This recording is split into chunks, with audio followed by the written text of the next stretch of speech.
Та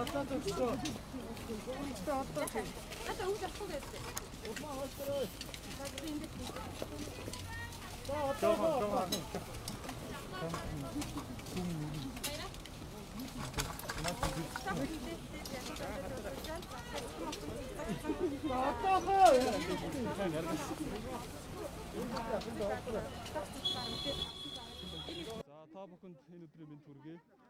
За миний би өмгөөлөгч Батулга гэдэг хүний зүгээс өнөөдөр бас өөр бусад өмгөөлөгч нартай нийлээд тагнуулын байгууллагад гэмтэргийн гомд мэдээлэл гаргалаа.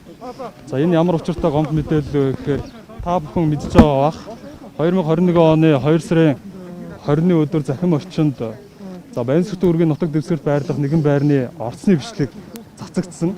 За тухайн бичлэгт бол нэр бүхий шүүгчнэр болон төрийн байгууллагын одоо эрхвээ албан тушаалтнууд за холбогдох хүмүүсийн хаамт бол гарсан байдаг.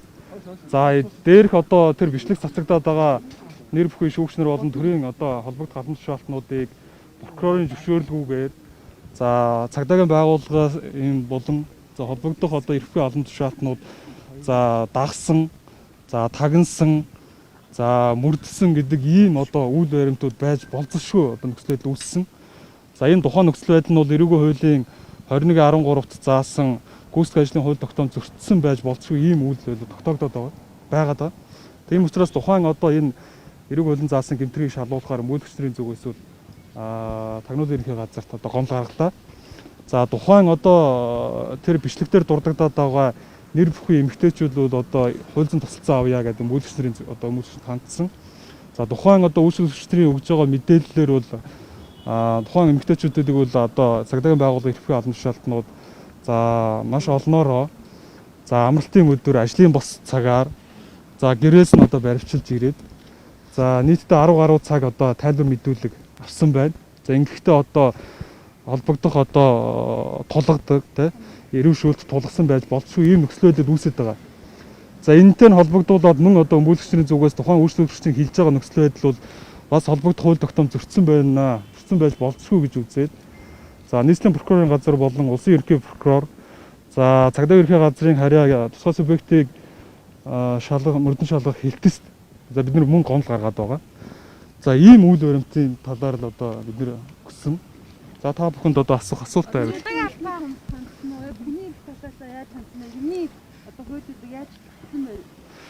За яг хоо ер нь бол бидний одоо тэр бичлэгдэр дурддагдаад байгаа нэр бүхий одоо бидний үйлчлэгч эмэгтэйчүүдийн өгж байгаа өөрснийх нь өгж байгаа мэдээлэлээр бол цагдаагийн байгууллагын албан тушаалтнууд одоо энэ Монгол улсын үндсэн хуулийн 16-гийн 13-т зааснаар хүн одоо өөрөө халдваршгүй дархан байх хэрэгтэй. За эн чинь өөрөө бол энэ эрүүгийн хуулийн заасан одоо эрүүдэн шүүх гэдэг ч юм уу энэ төрлийн гэмтэргүүдийг бас үүссэн байж болзошгүй нөхцөл байдал үүсэж байгаа. Өөрөөр хэлбэл хүч хэрэгжсэн байж болзошгүй байдлаар тайлбар мэдүүлэг авсан. За энэ нь одоо юу гэдгийг энэ холбогдох одоо бид нар чинь өөрөө иргэний болон улс төрийн пакт за хүний эрхийн түгээмэл тунхаглал саний миний дурдсан энэ үндсэн хууль зааснаар бол өөрөө халдшгүй дархан байх хэрэгтэй. За хүнд ч одоо хүндлэг хэрцгий одоо ийм байдлаар халдаж болохгүй байх. Нэр төр алдар хүндийн одоо гутаан домшлог бид нар чинь хуулиар хоригдсан ийм эрх зүйн төртөө улсад амьдарч байгаа улсууд шүү дээ. А гэтэл энэ хүмүүсийг одоо юу гэдгийг тэр Оросны бичлэгийг нь үзэл хүнийг одоо юу гэдгийг холбогдох хүмүүсийн одоо бие үнсэн ч гэдэг юм уу холбогдох одоо албан тушаалтнуудын нэр хүндийг зохион байгуулалттайгаар гутаан доромжлох гэдэг ийм үйлдэлээр одоо халдж байгаад бол бас жоохон харамсалтай байгаа энэ хүмүүс. Зарим нэг нь бол одоо холбогдох тэр хүмүүс бол гэр бүлтэй за ийм байгаа гэдгээ ч гэсэн өөрснөө илэрхийлдэг. За энээсээ шалтгаалаад гэр орондоо харж чадахгүй байна ч гэдэг ийм нөхцөлөд илэрхийлсэн гэдгийг та бүхэн өөрснөө харсан баха. Дээр байгаа хүмүүс бол гэр бүлийн хүмүүс байна гэдэг. За тий дансаар мөнгө шилжүүлсэн гэдэг асуудал бол яригдж байгаа. Яг хоо миний үйлчлэгчийн өгж байгаа мэдээллээр бол тухайн одоо дансны мэдээллийг одоо бүрэн одоо орлого зарлагыг авсан бол энэтэй холбоотой асуудал бол одоо яг энэ хууль хяналтын байгууллагатай одоо эсвэл хэв мэдээлэлд өгөөд байгаа энэ үйл баримт бол уг нь биш шүү дээ гэдэг юм байдлаар тайлбар өгдөг. Тэгэхээр энэ нь бол өөрөө мөрдөн шалгах ажиллагааны явц тогтоох. Гэр бүлийн хүмүүс байсан гэж яригдаад байгаа. Тэгэхээр яг хэдэн гэр бүлийн хүмүүс байсан юм бэ те? Гэр бүлийн найзууд гэдэг нэг хүн нь бол зарим сайтад бол тодруулга өгчсөн байсан те? Энэ дээр хариулт өгөө. За гэр бүлийн хүмүүс байсан гэдэг байсан. За яг хичнээн гэр бүл байсан гэдгийг нь би сайн хэлж мэдэхгүй байна. За тухайн хүмүүсийн хувьд бол одоо эн чинь өөрөөр хэлбэл холбогдох тэр нэр бүхий хүмүүс байлаа. За энэ хүмүүс чинь одоо юу гэдгийг те тухайн одоо найз нөхдөөрөө уулзах энэ асуудлын бол хуулиар хориглоогүй шүү дээ. Тэгэхээр ингэж уулзлаа найз нөхдөр уулзлаа гэдэг нь бол одоо хууль зөрчиж байгаа гэж үзэж шууд тэгж тулгууж болохгүй л дээ.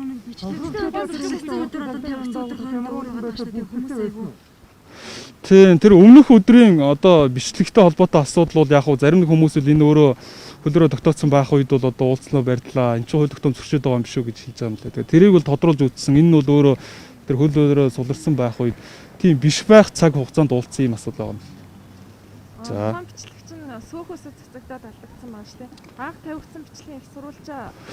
За яг бол одоо яг зарим хүмүүс сөөхөөс цацагдсан гэдэг тайлбарж байгаа. Сөөхөл өөрөө харин ч тэр бол одоо цооштой байсан гэдэг ийм үйл өрөнд яригддаг.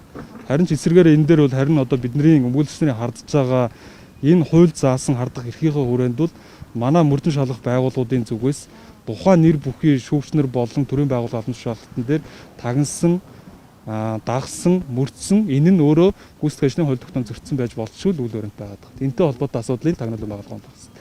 Тэгэхээр гадраас бие үнсэн нь одоо тогтоох юм санхны гуулга холжиж байна гэдэг юм байдаг шүү дээ. Тэ энэ өөрөө мөрдөн шалгах ажиллагаа өөрөө одоо үргэлжилж байгаа. За миний үйлчлүүлэгчийн өгж байгаа энэ үйл өрөөнд бол би бол одоо амьдралдаа энэ та юу гэдэг сошиал энэ захим орчинд үлдэгдэж байгаа энэ асуудлын хүрээнд бол би үнэлж байгаагүй. Би үл ийм байгаагүй.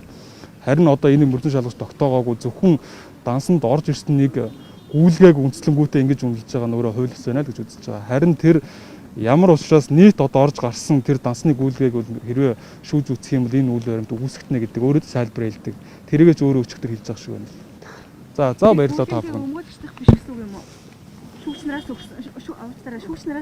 хийгдсэн бүлгийг биш гэсэн үг юм уу? Тэгээ өөрөөх нь өгж байгаа мэдээлэл рүү тийм бишээ гэж хэлж байгаа. За тухайн цаг үед тэр эмэгтэйчүүдэд нэгэн тэрийг тэр мөнгөний дүнг одоо тухайн таны үйлчлүүлэгчдээ ямар байдлаар тайлбарлаж байгаа юм? Басан шилжиж орсон мөнгийг юу гэж тайлбарлаж байгаа юм? Ханаас ямар утгаар орж. За найзуудын хооронд өөр авлага зээл асуудал байсан энэтэй холбоотой гүйлгээнүүд хийгдсэн л гэдэг. За тэр зарлага нь орлого нь яг ямар одоо утгатаагаар орж ирсэн, зарлага нь ямар утгатаагаар гарсан энэтэй холбоотой асуудал бол өөрөөх нь хэлж байгаа тайлбар тогтоогно гэж үзэж байгаа. Шүүгчнэр тухайн эмэгтэйчүүдэд өвдөө байсан гэж тайлбарлаж. Шүүгчнэрээс мөнгө орж ирсэн тийм асуудал байхгүй шүү дээ. Тэр найзуудын хоорондын асуудал юмнууд байгаа тийм. За баярлалаа хүмүүс. За.